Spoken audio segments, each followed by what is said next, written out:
My mouth is a desert, running dry on the tip of my tongue. I can taste your lies, how to measure the love you throw around. I could never hold you down. You're tall as the... G'day guys, welcome to another episode. Today we are in the stunning Pender Bay on the incredible Dampier Peninsula.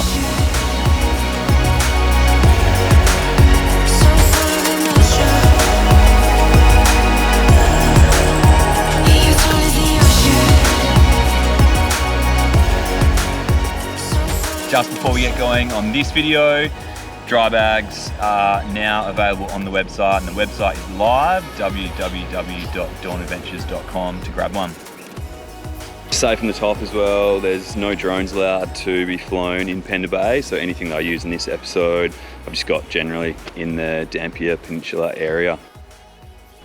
Heading for a little walk around the corner. Apparently there's a little rock pool. It says to do this about 2 hours before low tide, but I've been having a look at some stuff online and people seem to be doing it in about 20 minutes or so. So we're about an hour before low tide at the moment. It's about 4 o'clock. So once that tide is out, it creates some sand amongst all the rocks, and you can get through and around the corner here to the rock pool.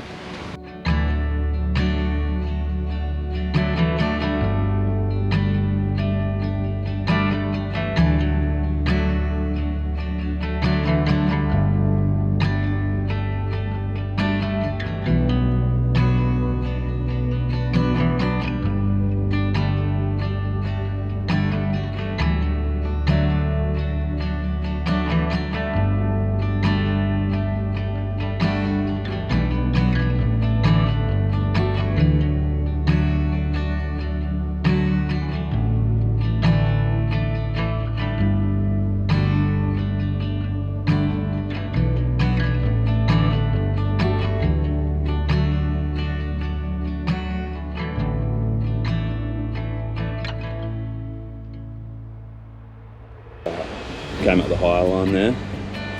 See this little opening? It's going to make it a bit easier than going right around.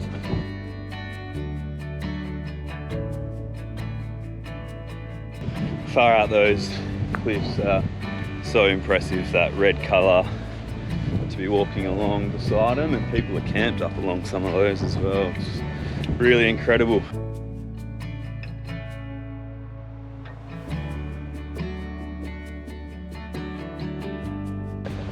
I can see those pinnacle things up ahead. People have been calling them online, almost like the apostles as well.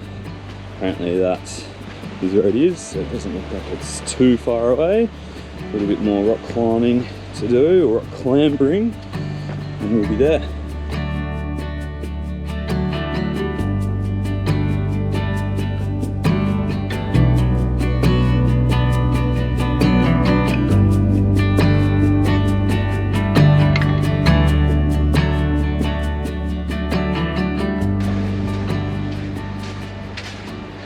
Made it. Impressive little step up here as well. It's bloody freezing, but so cool. It's really, really, really cool. Son, when you grow up, you'll be fine. I know you've got questions on your mind. Life is gonna happen one way or the other, whether you like it or not. Stop looking for the answers, and you'll find what you've got. When you grow up, you'll be fine. There's no doubt that is absolutely stunning and well worth doing. Took me 15 minutes, so if you're fit, I'm so unfit. If you're fit, you could probably do it in about 10 minutes, but relatively easy. Lots of patches of sand, a couple of bits of rock that I climbed over, but if you were doing it on a lower tide, you could probably go around that rock and avoid going up and over and go around. So I think you could definitely do it with younger kids. There's some caves just behind me here as well. It does say on the little campsite map that's native title and to respect it and not go in there, so we'll certainly do that. But there's no doubt that is well worth the walk. It was really, really incredible. What you've got. When you grow up, you'll be fine. I know you've got questions on your mind. Life is gonna happen one way or the other, whether you like it or not. Stop looking for the answers and you'll find. Check that campsite out. Perched on the cliff. Imagine the view they're going to have tonight as the whales and the sun sets. Like seriously, how amazing is that backdrop? You get to go and experience that rock pool, as incredible as that was, and then you're walking back and this is what you're faced with. Just pure beauty. Okay, we're back into some of the sandy stuff, the patches amongst the rocks. Just got to get around this corner and we're back to the car. That was 45 minutes in total, so 15 out, 15 back, and a bit of time in the rock pool. There's some other people around, so I didn't want to stay in there for too long.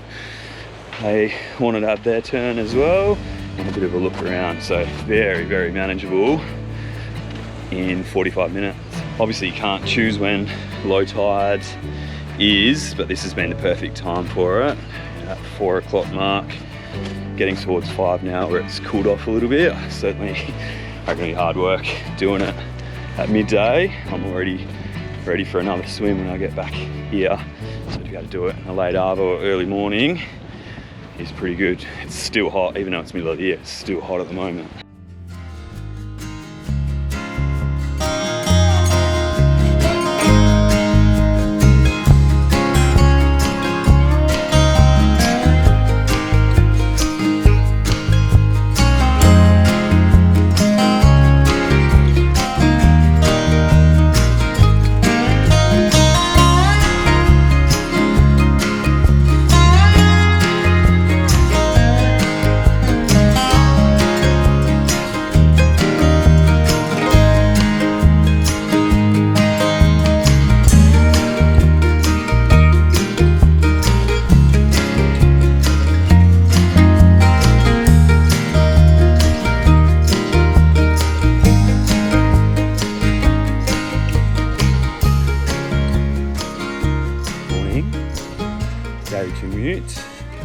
Not another person on this track at the moment. It's about 7:30, no one else around, but essentially just going for a walk to see some of the other campsites that are around and have a look generally in the area and work out what we might do for the day. So let's see what we can find over the next half an hour or so.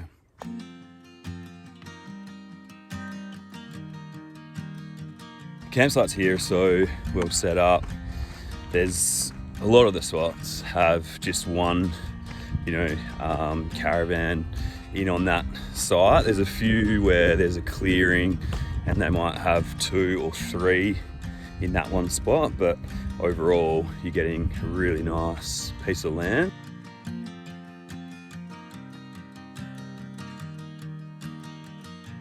Some of them are set right on the edge of the cliff. It's spectacular. It's nothing like I've ever seen before, to be able to be perched right up on the cliff.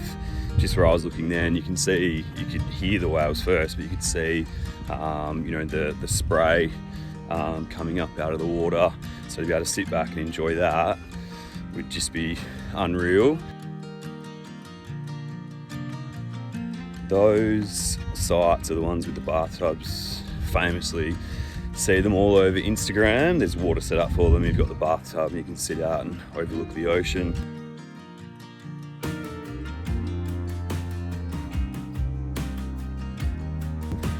Even the ones that aren't set on the water, on the cliff side, some of them are set on the other side of the track. Even those ones are still amazing. Most of them you still have a view and a really decent space as well. Plenty of space to be getting your caravan into really, really easily. We're in overflow 2, and when I booked, rang up Andrew and booked that with him. I was a little bit unsure when he said overflow. He said, just don't let the name of it put you off. And as soon as we arrived yesterday, we understood what he meant, because while it's classified as overflow, and you put overflow in inverted commas, it's a beautiful site, heaps of space, and still has a beautiful view as well. The other really advantageous thing about it is that it's really close to the toilets and showers too. It's like a 20-metre walk. So it's a little bit different to the overflow at Middle Lagoon and what they classified as overflow, because that was really out the back in a bit of a paddock and everyone's sort of in the same spot.